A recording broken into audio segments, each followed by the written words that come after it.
action going on right now in the upcoming retrial to see whether Jodi Arias lives or dies for viciously slaughtering Travis Alexander. We have an exclusive guest tonight, Dorian, the private investigator who is working for Jodi Arias. You saw her a couple of weeks ago behind bars. Tell us what she's like. Some people have said she seems scared, frail. What are your impressions when you sit behind bars with her, Dorian? Usually when I meet her, she's very upbeat. She's very prepared to what she wants to talk about. She's expressed some concerns with the lead attorney on the case. She's happy with the second chair and her mitigation specialist. But what she hired me for was to work forward on her appeal case. Well, first of all, I want to ask you about her relationship with the lead attorney, Kirk Nurmi. They clearly despise each other. He's asked off the case. He said he doesn't like her. He said that in open court.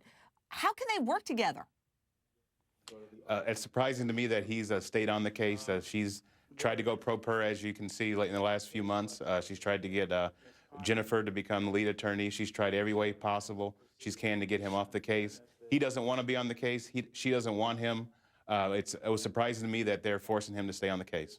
Now, what are you guys working on? Because a lot of people are afraid that Jodi is going to try to assassinate the victim's character again, as she did in the first trial.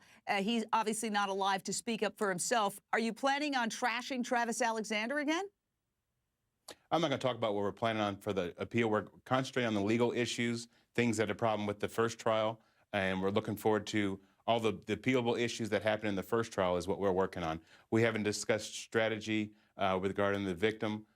She's very cognizant of the information provided in the trial, and she is very, very remorseful for the problems that she's caused in the trial.